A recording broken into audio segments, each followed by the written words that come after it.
Hi, everyone.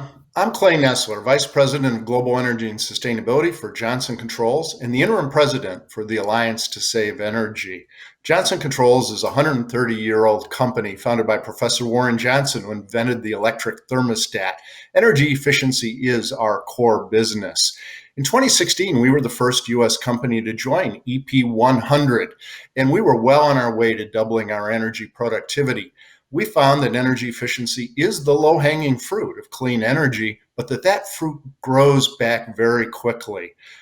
Today, I'd very much like to encourage other companies, almost 100 are current members, to join the EP 100 commitment. And I'd like to introduce Dr. Darian McBain from Thai Union, which is one of the newest members to EP 100. Darian, great to speak with you today.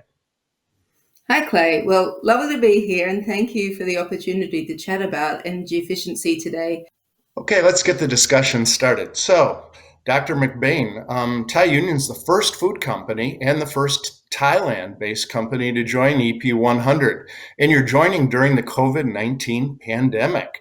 What are any particular challenges or opportunities of making this commitment in the middle of the coronavirus?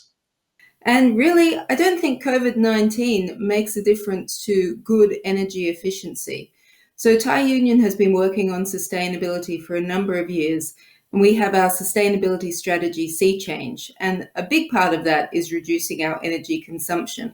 But through joining EP 100, we really look to double down on energy productivity. So our commitment is to double our energy productivity by 2041, which is against our 2016 baseline. So babies compared to where you guys are at, but we've started on that journey. And when you look at COVID-19, for the seafood industry, actually, we've been just as busy as ever. As people are at home, as they're pantry stocking, as they're eating more meals from home, particularly our canned seafood has become a really vital part of protein and nutrition for people who are continuing to eat. And so we need to continue to manufacture and manufacture in the most energy efficient way. And I've read that out of business professionals who are part of EP 100, 97% of them are saying that actually commitment to energy efficiency remains the same during COVID-19. We still have our same challenges and we still want to remain committed to this journey. That's So great. maybe, And, please. I was just going to say, Clay, what do you think about this commitment to energy and why do you think it's important to take part in the climate week that we have this week in New York City? Yeah, I think it's critically important to participate, whether in person or virtually. I've had the pleasure of attending every climate week since 2009, over a decade, and I've always found it to be a great forum. It's business oriented, it's a great place to make commitments, share progress, and inspire ambition. And I think that's a key role is for companies like ours to participate in the activities, in the roundtables, the conferences, and really share best practices and what our companies are doing. Even though COP26 is postponed until next year, climate change isn't slowing down. Because of the coronavirus or anything else for that matter. You only have to look at the Western United States right now, which are being brutalized by wildfires. Drought, high winds are spreading incredibly destructive things. The kind of things that were sort of in the worst visions of what climate change could bring in the long term, they're beginning to happen in the short term. There is no vaccine for global climate change, and energy efficiency is something we can all do now because it's the most effective way to address about half of the emission reduction requirements according to the IEA, and can put a lot of our energy efficiency industry back to work, which has been hit so hard by the coronavirus pandemic. Darian, what things have you done already? It sounds like you've got an internal commitment. You've got a program underway. What are the things you've done already, and what are you planning to do in the near term?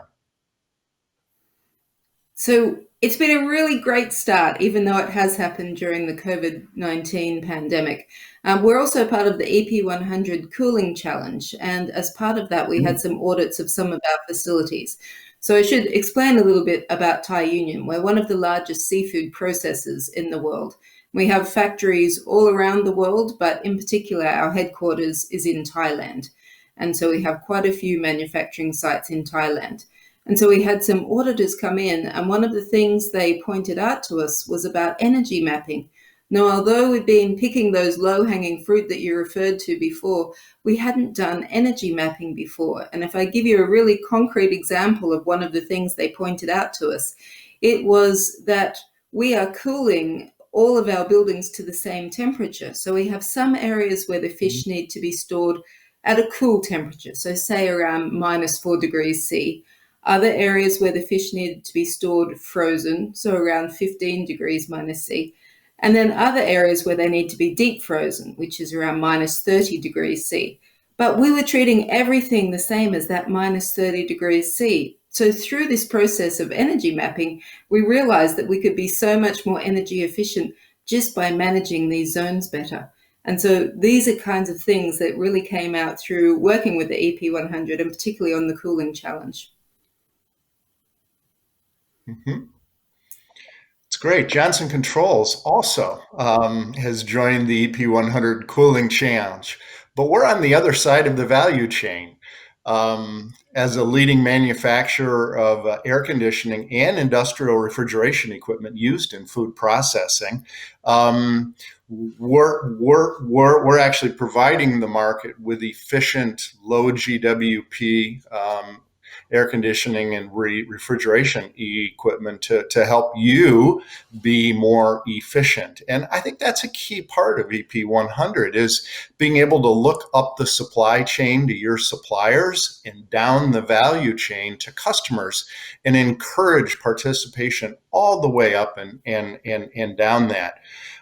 One thing I'd just like to add, and I wonder if it's part of your internal deliberation on joining EP 100, is there's a tremendous business case to be made for doubling energy productivity and energy efficiency. I know within our own company, we used to have a larger footprint when we first joined EP 100, and we're in a couple other businesses. And over the years, we quickly got to a point where we had reduced our annual energy bill by over $100 million per year. In a typical company that might have 10% return on sales, that's equivalent of $1 billion of incremental revenue. And most of our improvements, at least in the early days, we were able to do with about a 2-year payback. So, what better way to contribute to the bottom line of a private sector company than being able to take advantage of energy efficiency? It's really a great example of enlightened self-interest. Companies around the world are all rallying around the Paris Accord and doing what we can for climate change. And I think EP 100 helps companies to raise their ambition and really be able to bring practical solutions to climate change. Any comments you would add on the business case of EP 100? I think, Clay, you've really summarized it well. And it's interesting to hear you talk about the supply chain and getting people to engage up and down. And I'd love to hear more about how you've managed to engage people within that value chain.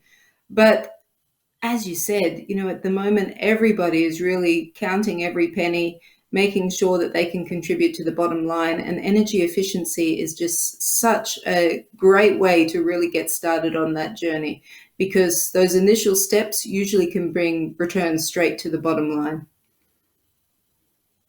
Yeah, And is there anything I you've seen companies in? Yeah, so Because one of you've the said, things we've done is one of the key tools we've used in meeting in working towards our EP 100 commitment is something called an energy treasure hunt. Very similar to the cooling challenge process of kind of a checklist, doing audits of facilities and things like that. And we've taken that process that we've applied across every one of our manufacturing facilities with energy champions and energy efficiency teams, and trained a lot of our suppliers, particularly the ones that are smaller and owned by diverse women and minority owned business enterprises. So we've been able to take a social approach in helping our suppliers most in need by teaching them how to apply low cost and no cost energy efficiency measures. So I think between the cooling challenge and EP 100 as a whole, there's a lot of opportunity to take the best practice that you're applying, we're applying, and the many other members of EP 100. Darian, thank you so much for chatting with me today. And best wishes to the Climate Group on a very, very successful virtual Climate Week. Looking forward to all of the activities. Bye, Darian. Thanks, Clay. And yes, best luck with New York Climate Week.